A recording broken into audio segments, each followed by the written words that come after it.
Welcome to this explainer. Today, we're going to be exploring the invisible threads that literally connect our entire digital world. We're talking about APIs. Because, whenever you use modern software, you aren't just looking at one isolated program doing all the work. No way. You are looking at a massive, interconnected web of services, constantly talking to each other behind the scenes. So let's kick things off with a pretty fundamental question. How do digital systems actually communicate? Really think about it for a second. How does that weather app on your phone know the exact forecast for your specific neighborhood? Or how does an AI chatbot just magically pull in real-time data to answer your prompt, all without you ever seeing a single line of the underlying code? Well, the secret is all in these hidden conversations happening right behind your screen. To completely demystify this, we're going to follow a quick roadmap today. We'll hit the conversation, grammar and vocabulary, boundaries and rights, errors and docs, contracts and versioning, and finally, ecosystems and AI. Let's get right into it. All right, part one, the conversation. What happens when software actually speaks?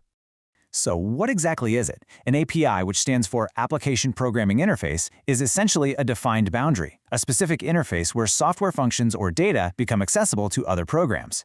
And here's the thing, API competence is about way more than just knowing how to code. It's really about understanding the relationships and the data exchanges between different services. Once you get APIs, you start to understand exactly where data originates, where it's being transferred, who is actually processing it, and the technical rules that govern the whole shebang. Moving right along to part two, grammar and vocabulary, HTTP, REST, and JSON. You can really think of an HTTP request just like a structured sentence. First up, you have the URL, right? That's your target destination. Then you have the method, like a GET or a POST, which basically tells the system your intent. Next comes the header, which provides some vital metadata, like your access keys. And finally, the body, which carries the actual data payload. Good API design makes this entire language super clear and totally predictable. And just to make absolutely sure the other machine understands the message, this data is usually packaged up in a structured format, most commonly JSON. JSON is text-based and, honestly, it's incredibly readable for both humans and machines. It structures data neatly into objects, lists, strings, and numbers. Now, why does this matter so much? Well, clear data models build trust. If an API randomly decides to change a price field from a number into text, boom, the receiving application is going to completely break. Precision in this vocabulary is absolutely crucial. All right, part three, boundaries and rights. Let's talk about who is actually allowed in. Now, there is a huge, critical difference here that trips up a lot of people, and that's authentication versus authorization. Authentication is basically asking, hey, who are you? It's about proving your identity. Authorization, on the other hand, asks, okay, but what are you actually allowed to do? Just because an app can prove who it is definitely doesn't mean it automatically gets the right to go in and delete or alter your sensitive data. Good APIs always strictly separate these two concepts. Because these APIs are mostly invisible to the average user, they actually carry some pretty massive security risks. Organizations like the OWASP Foundation highlight huge vulnerabilities, things like broken object-level authorization. That's essentially where a system just fails to check if you actually have the right to view a specific record. It's crazy, but a seemingly tiny interface can accidentally expose massive amounts of data. And that is exactly why applying the principle of least privilege, giving an app only the exact permissions it needs to do its job, nothing more, and setting strict rate limits are completely vital for keeping all of our data safe. Which brings us to part four, errors and documentation. How APIs understandably fail. Look, APIs fail all the time. It happens. A token expires, a server gets completely overloaded, or maybe a record just isn't found. HTTP status codes neatly categorize all these failures, and honestly, it's a brilliant system. The 200s? Those mean success. We love those. The 400s, like the famous 404 not found that we've all seen, mean the client made a mistake, so the client knows exactly what it needs to fix. And the 500s indicate that the server messed up.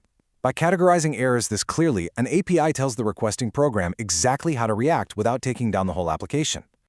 But hey, machines aren't the only ones reading these errors, right? Humans are still the ones building and integrating these systems. That means clear documentation and a totally frictionless developer experience, or DX, are absolutely essential. A good API isn't just some neat technical achievement. It actually has to be usable. If a developer can send their very first successful request in a couple of minutes, they're going to be pumped. But if they have to spend hours wrestling with terrible documentation, yeah, they're just going to abandon it. Next up, part 5, contracts and versioning, long-term agreements. The moment an API is published, it essentially becomes a binding contract. Other software immediately starts relying on its specific URLs, its data fields, and its rules. So what happens if you break it? A breaking changes any modification that violates that contract. Actually, think of it like this. If a developer suddenly rips out a required field or changes how the login system works, literally every single application relying on that API will instantly crash. And that right there is why super careful versioning and strict governance are necessary to keep our whole digital ecosystem from just falling apart over time. To manage these long-term contracts, the tech industry relies heavily on standards like the Open API specification. It's essentially a standardized, machine-readable description for HTTP APIs. By taking an API's capabilities and turning them into a formal, structured blueprint, we can do some pretty cool things. We can automatically generate documentation, create tests, and guarantee that both humans and computers perfectly understand the terms of the digital contract long before any actual data changes hands. And finally, Part 6, Ecosystems and AI. Let's zoom out and look at the big picture. There's this great quote, API design is platform politics. Think about a travel app. When it uses one external API for its maps, a totally different one for its weather, and another one entirely for processing payments, it's building an ecosystem. But, and this is a big but, this creates a huge lock-in effect. Because if that payment API provider decides to suddenly double their prices or totally rewrite their data rules, well, the travel app is totally trapped. Technical design literally dictates business dependency and power. So API design isn't just engineering anymore. It really is platform politics. And this whole dynamic is so relevant today, especially with the massive explosion of artificial intelligence. Modern AI doesn't just sit there and generate text. It actually interacts with the real world using, you guessed it, APIs. In literally mere milliseconds when you give an AI a prompt, it uses protocols like the Model Context Protocol to dynamically trigger API tools. It could be searching a database or booking a calendar event for you. Then it interprets the JSON response and gives you the answer. AI systems are basically becoming the ultimate master orchestrators of these massive API ecosystems. So what does this all mean for us? What should you actually take away from this explainer? Ultimately, API competence is modern media literacy. It's really about shifting your mindset away from just, writing code to critically analyzing how our digital infrastructure actually functions. It's about mapping out data flows, spotting those sneaky platform dependencies, questioning exactly why a simple app is asking for certain permissions, and learning to read between the lines of all that technical documentation. I want to leave you with this one final crucial question. Which data flows to which providers?